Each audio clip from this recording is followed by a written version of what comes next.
So a few weeks ago I made a tutorial about iMovie. Was it a few weeks? Or months? Or years? Well, regardless, I made a tutorial on iMovie, the video editing software that's available on every Apple computer. And I feel bad about it, as I want anyone with any computer to be able to edit. So in today's tutorial, I will be going over how to use Shotcut, a free cross-platform video editor that's honestly pretty awesome. So now there's absolutely no excuse for you not to video edit. Unless of course you have better things to do. Yeah, I guess I understand. Cool.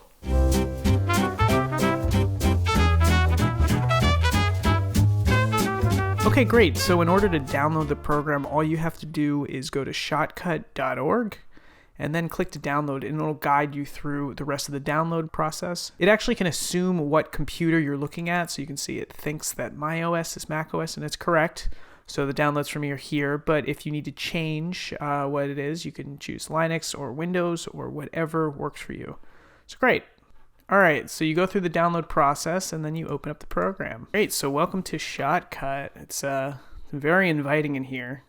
Just kidding, but you know, it's pretty easy to figure out once you get going. So let's go over some of the basics. The program may open on this project window. If you're having any trouble with it, you can go to File, New, and it'll put you into this new project window. You can also see your recent projects. Let's just get started. So in project folders, I'm going to select the destination I want my project to land. So I downloaded a bunch of space footage. So I created a folder, and before I do any editing tutorial, I always like to go over how important it is to organize the media you're working with. So I make a folder for my footage, make a folder for my audio. If I had any pictures or other things, I make a folder for that. Voiceover, sound effects. I try to make sure that everything is organized well, so I'll be able to find it in the future.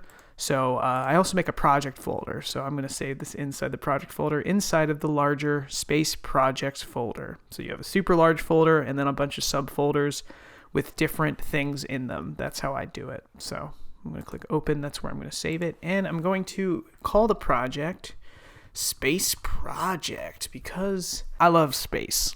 You can choose your own video mode, or you can go automatic, which, as it says here, it means the resolution and frame rate are based on the first file you add to your project.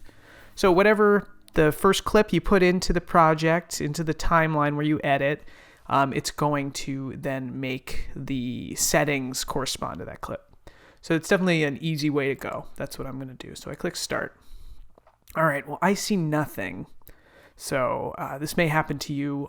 So there are all these great buttons at the top that can help you. So the two most important things to get started are you want to click the playlist, and then you want to click the timeline, all right? So clicking those buttons populated the screen. I have this playlist here, and I have the timeline. So the playlist is where you're able to view all of your raw media and import everything. The timeline is where you're able to conduct your edit.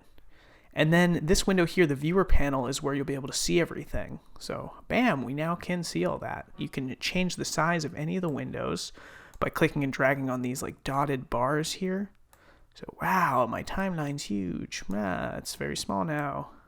Very cool. So you could get rid of it. Oh no, where did my timeline go? You can go back to the button and open it up. So great. So we have the playlist. This is where you import the media. The timeline. This is where you edit the media.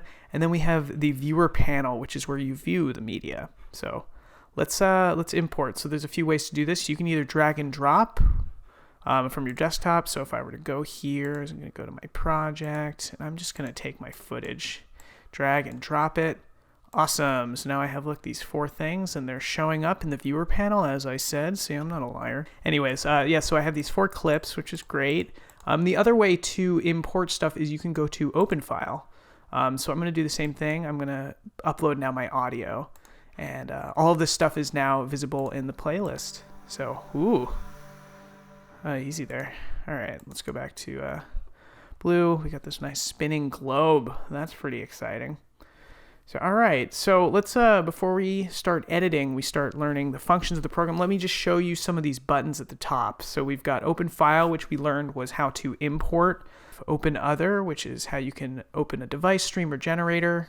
You can save using this classic floppy disk, which, you know, people are less and less know what floppy disks are, so it's kind of interesting to see that.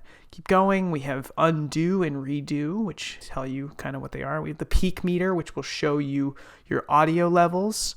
Properties, which we'll get into later. Recent, which shows you what you recently did. The playlist button, which enables this playlist window. The timeline button, which enables the timeline window. The filters, which is how you're going to put on effects and other things over your video and audio layers. And then keyframes, which is kind of the basic tenets of animation, but we won't mess with that in this tutorial. History, which will show you the past actions you did. Export is how you finalize your video. And jobs will show you how your exports are progressing. So there was just a quick skating through the buttons. We're going to get into the important ones pretty soon. Okay, so we've now imported the footage. So you can do that by dragging and dropping, like I said. You can also use the open file button. Excellent. So I want to look through the footage. So I'm going to double click on whatever footage I want, spinning around. So we have this bar which we can move around. That's cool.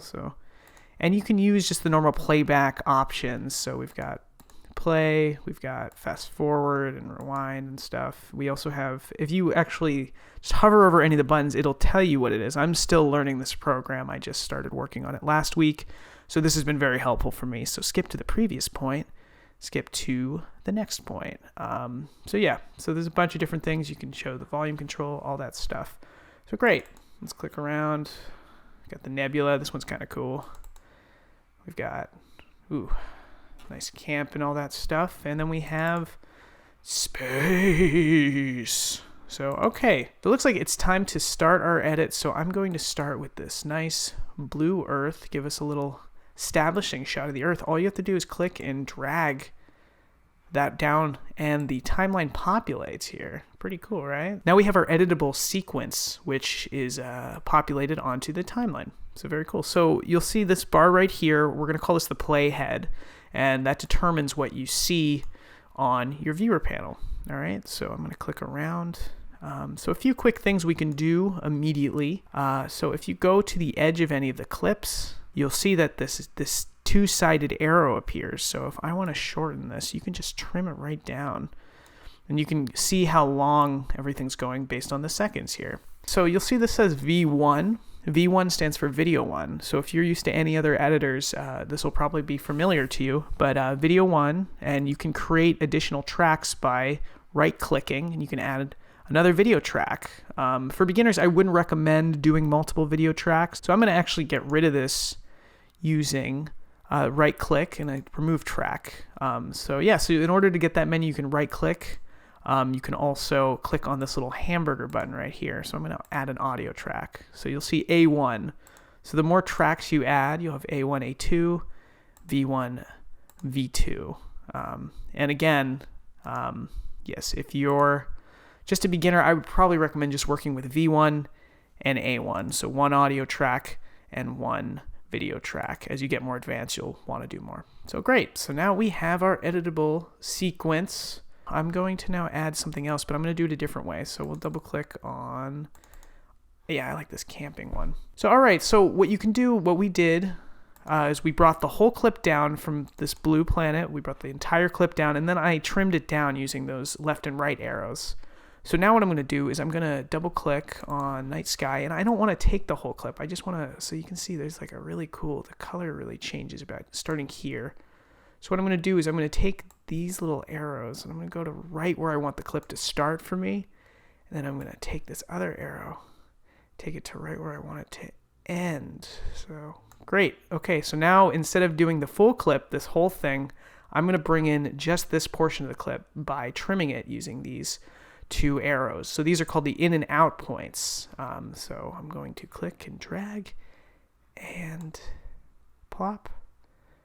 Great. All right. So I knocked it into the timeline. You'll see that it plopped down. So it did just take the points I wanted, but there's this big blank space in between. So you see this big green box. So what I'm going to do is I'm just going to click and drag it so it's closer. All right. Now let's just watch. Got the earth turning. All right. So this might be too long. So I'm going to trim this down to, let's say, 4 seconds just for the sake of it. I'll re-edit it later, so you can always tweak things. And now I'm just going to move this right next to it. So Great, let's watch our edit. So we got 4 seconds of the spinning earth. Wow. Now I want this to be 4 seconds. So I'm going to click and drag, and you'll see that down next to my mouse, it'll show you the time. So it's just at 4 seconds. So perfect. So now I have 4 seconds of that. Earth spinning, and now I have 4 seconds of this little campsite looking at the sky. And now let's go back into space. I'm going to do the in and out point again, but instead of dragging the arrows, I can use hotkeys. So I will create the in point, and then I'm dragging my in point. So I will create the in point, and now O will create the out point. So let's drag this in so we have a shorter clip. So yeah, again, there's a space here, so I'm going to just plop it down, and let's just resize this to 4 seconds to that 4. Great. And then I'll do the other method for this final clip. I'm just going to take the whole clip, plop it on, move it in, and now I'm going to trim it down. So let's try to find 4. So we have now 4 seconds on each clip. So if you press play, move your playhead wherever, it'll cut between these clips. That is pretty exciting. Okay, cool. So you'll notice that the clips kind of like snapped into place. So if I were to click this over here and then I were to move it here, you'll see that it sort of snaps to where the other clip is. It's not totally free form the way that I do that. And that is because this little magnet is on. If you'll see that the button is highlighted in blue, that means it's on. I'm going to turn it off, and you'll see that I can now move this more freely. So I can like just put it right there. Whereas if this was snapping and I moved this, it would snap right into place. So it'll just bring you to points that it feels you are looking for with the snapping tool on. And if you want a little more control, you can turn it off, but it's a little more unpredictable. So that is up to you. I generally keep the snapping on unless I'm doing detail work, then I turn it off. And actually, speaking of detail work, you can change the scale of the timeline using this slider right here. So we've got minus and plus, so you can drag this down and now you can't see any of the individual clips. You can drag this up, now you can't really see anything. So yeah, so this is probably the right size for all this. All right, so great. So we've got all these things going on. All right, and so for each of the tracks, there are a few buttons here. So we actually have this right here, which is the hide button. So it'll make it so you can see through the track, this entire layer. So there'll be nothing. And this is really useful for if you're working with multiple layers. If you're working with a single layer, it's probably not that useful because there's nothing beneath the single layer. Then we have the mute button right here, which doesn't matter because none of these clips have audio. So if you click it, it'll just mute this track. So great. And then this is the lock button. So you'll see that when I click this, all of these diagonal lines appeared. If you have a certain track just the way you want it and you press this lock button, it'll make sure that it won't accidentally move. It's a good thing for locking down. Like if you have your audio right where you like it and you want to adjust your clips to it, that's great.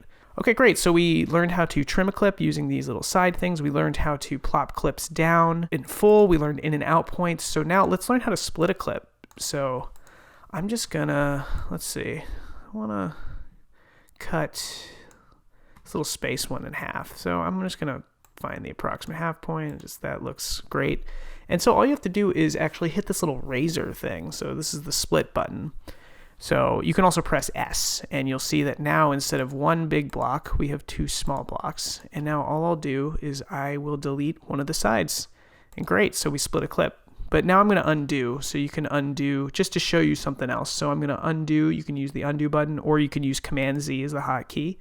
And I'm going to do what's called a ripple delete. So what a ripple delete does, it'll remove the current clip, shifting the follow clips to the left. So when I normal delete, you'll see there's a space there. Now I'm going to undo that. And now I'm going to ripple delete, and you'll watch this clip is now going to move in, and there will be no space. So I'm going to ripple delete. And now, great. So if you're trying to keep things intact and move things around, you can use a regular delete. But if you're trying to collapse the blank space and keep things moving, the ripple delete's really useful. I'm going to do it one more time. Ripple delete. It condenses into itself. That's pretty exciting. So great, so now we know how to split a clip. So you press this little button wherever the playhead is and it will split the clip, or you just hit the button S, which will do the same thing. And then we also learned how to regular delete, which you just press delete, or ripple delete, which is when you press minus. Let's talk a little bit about audio. So I'm going to take a listen to one of my audio tracks. Ooh, I like that. So with editing, audio really informs how you're going to cut, how you are going to phrase everything. So it's pretty important. Oh, that's nice too. So yeah, so if you haven't already added an audio track, make sure to add an audio track, and then you can click and drag your audio file in there. You can also do similar to what we did before. You can create an in and out point. So just drag. Wow, that's cool. And I'm just going to put that, clomp it on top. So you see it just sort of destroys the other thing below it. So, all right, so I can see the waveform here. So I'm pretty sure that I want this all to start. Let me just get that right where I want it. Cool. All right, so let's take a look. Let's see how this looks so far.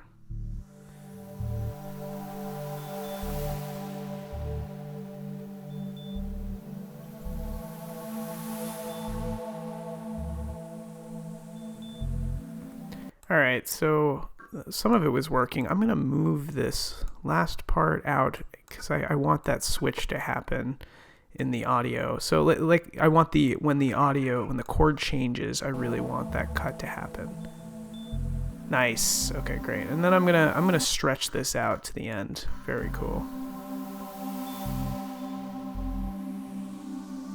Very nice. All right, so let's take a look again. So now we plopped in the audio. So again, if you wanted to mute the track, you could, pressing that button, but I don't want to do that. If you're not seeing these waveforms, just right click and you can have them show audio thumbnails so you can see the waveforms. I think that's pretty important. It's good to see that. It'll just look like a green rectangle if you don't do that. So okay, so let's just go into a little bit about audio. So I'm gonna click on this peak meters thing, right? Okay, so now you have this audio peak meters. So again, this button makes it so the audio peak meter appears. So let's just watch that while the music's playing. So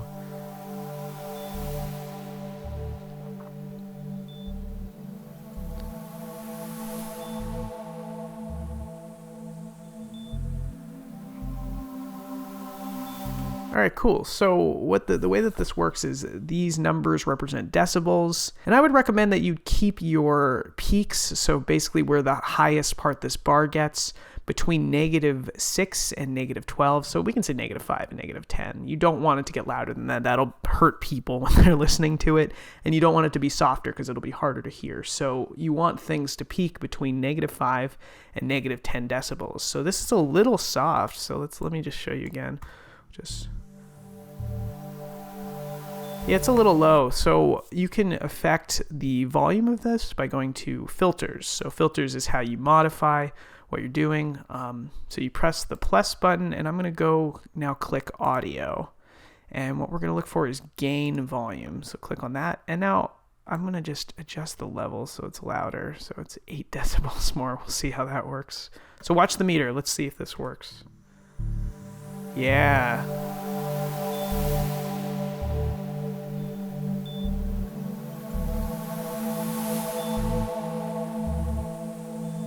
That's pretty perfect. So I like that. So that's how you can affect the level there. I also want a fade in and a fade out, which is something that's really helpful to do on both video and audio layers. So let's go back to audio, and I'm going to add a fade in, and then I'm going to do one more. I'm going to add a fade out.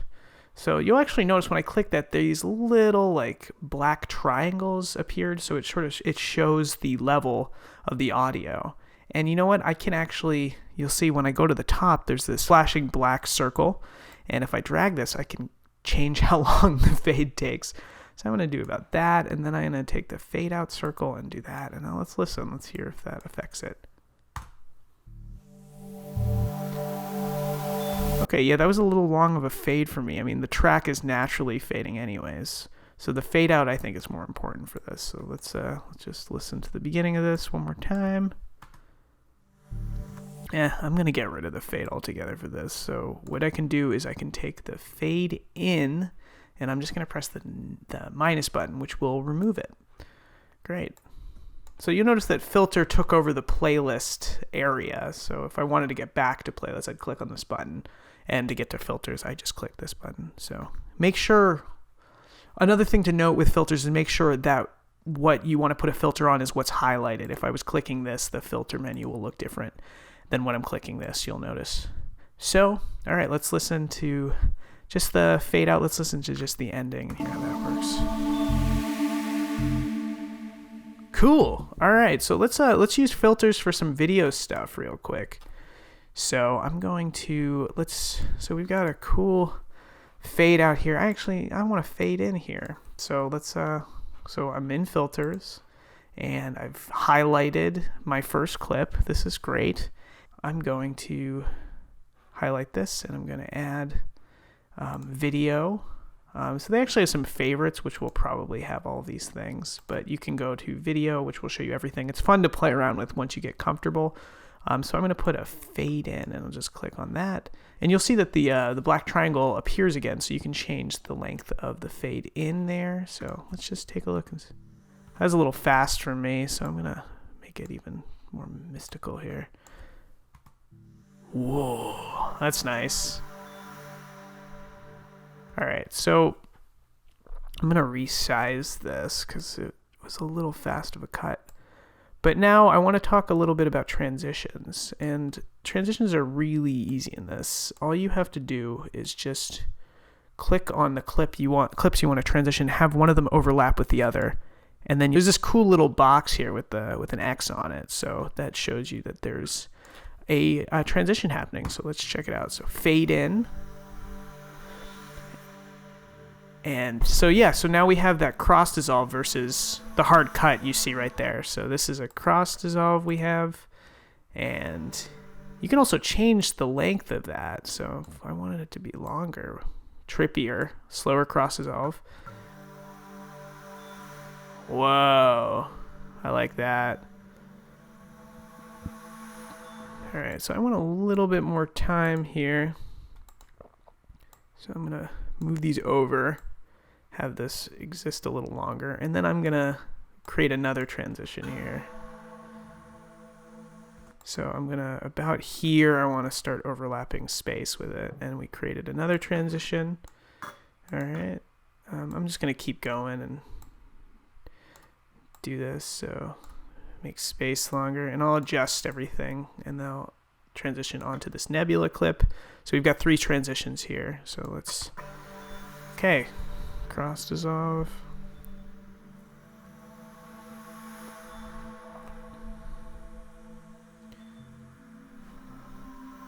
I'm going to make that a bigger one, and I'm going to assume that I want to make this one bigger too. So great.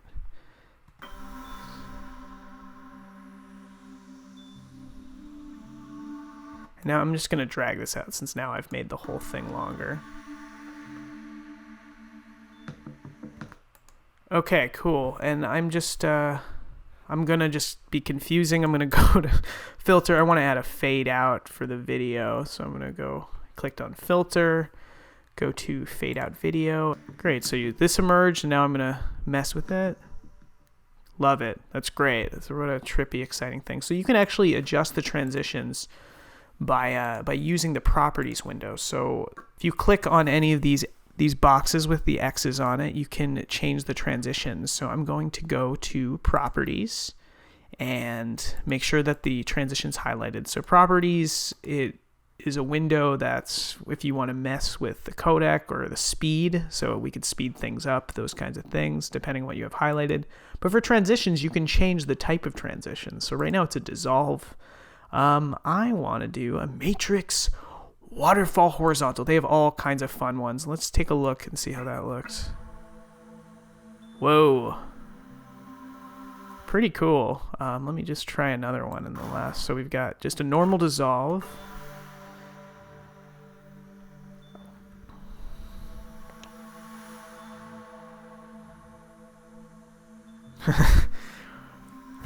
All right, right, so the last one, let's see, what should we try? Matrix snake, parallel, horizontal, vertical, barn V up. Let's try, let's do an iris circle. And if you're feeling bold and excited, you can change some of the specific properties for that transition. So there's softness, you can make the edges be even softer. You can invert it. It's pretty cool. So let's just take a look at this iris circle. Oh, cool. I really like that. Yeah, I really like that one. So if I were to mess with the softness, for example, just make the edges of that circle softer. Ooh. It's trippy. So cool. So that's how you do transitions. And yeah, we're almost done here. So I think the last thing I really want to do is add a title. So let me go to filters. So I want to add this to the video. So we're going to click on here and I'm going to press plus on the video. And I'm looking for what's called text simple. Again, there's a ton of filters you can put on this stuff to make it look crazy, make it look cool. It's really fun to mess with. And it's amazing that this program is free because there's just so much. You can do 3D text, which is pretty simple, but we'll just do text simple. So, okay, cool. So I have this highlighted and right below you can change everything. Somebody programmed in a time code default. That's kind of cool, but I'm just going to write welcome to space. Great. All right. So you can change everything. So I'm going to make the font color red. Looks pretty bad. I'm going to make the outline thicker. So I'm going to change the thickness. Come on. Actually, let's try white so it'll really pop from the background. Okay, great. Great, and I'm going to change the font to, let's do Avenir. Okay, nice. I kind of like Avenir. You know what, I'm going to change the center to black, just something simpler. Wow, that's kind of cool, a little hard to read, but we're just having fun here. So you can actually change the size and where you want it by dragging this little box. And now it's making me want to do it as white. So let's get out. There we go. Nah, okay. And then the outline we'll do black. I am indecisive today. Yeehaw. All right. Welcome to space. Cool. All right, so let's take a look at how this title works. The title takes some getting used to, as you can tell. All right, so it's only making that box because that video clip is highlighted.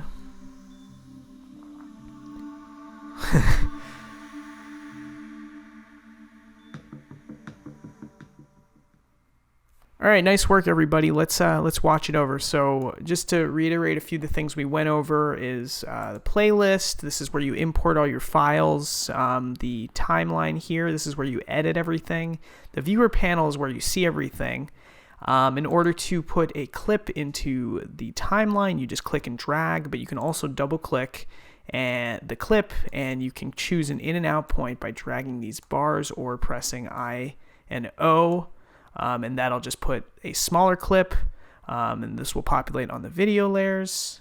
So yeah, so those are some of the basics. And then if you want to add effects, you can go to filters, and you can add effects this way. If you want to add a transition, you overlap clips, and then it'll create this box.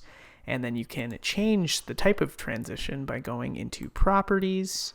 For audio, you want to make sure to create an audio track by pressing right click, and you can insert an audio track, or you can add a video track that way, and then drag the audio into there. You can change the volume of the audio by going into filters and adding a gain/volume track. You can also add a fade out and a fade in using filters as well. You want to watch your audio peak meter to make sure it is peaking between -10 and -5. And in order to make text, you use filters the same way. So I'm going to go to filters and I'm going to do text. And if you click on that, you're able to manipulate the way that this works. And yeah, there's also some presets you can do that are pretty cool as well. And yeah, that's in a nutshell how to use Shotcut. So let's just take a look at what I made today.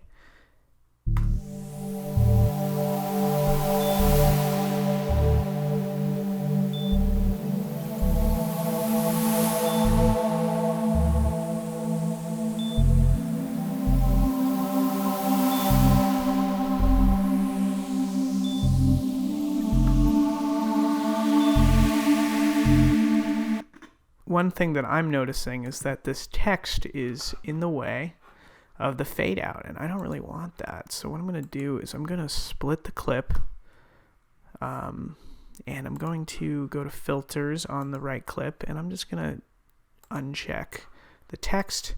So now there will be text in this box.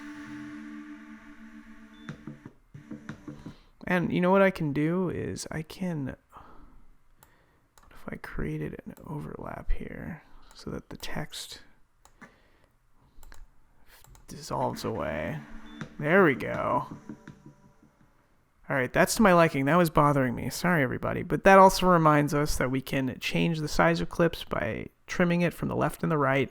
And we can also use the split tool. So you put the playhead where you want it, and then you split it.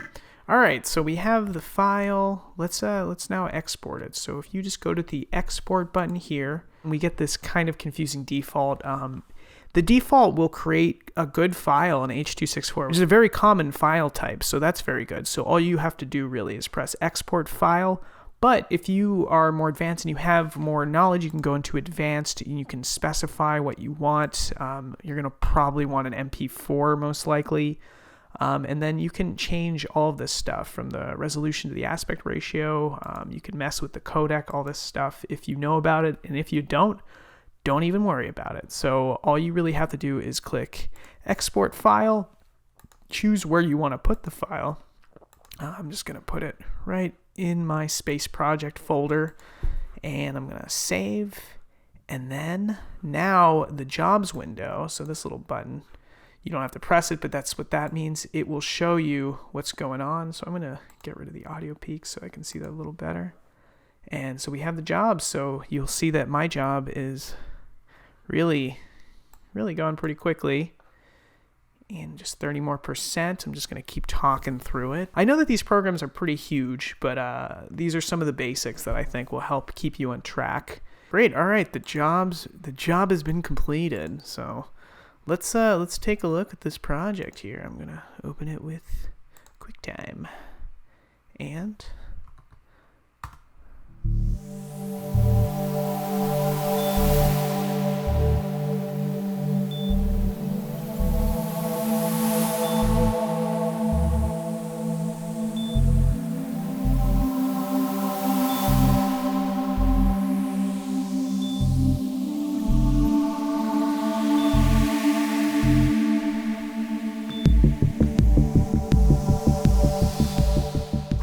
nice job, everyone. If you're looking for some fun clips to play around with, check out pixabay.com. It's totally free. You can get stock footage, stock images, etc.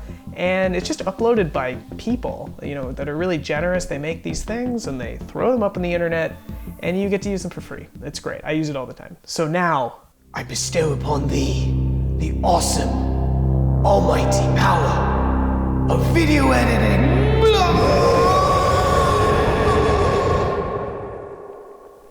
Okay, I'll see you next time. Okay. Yep. Sorry about this.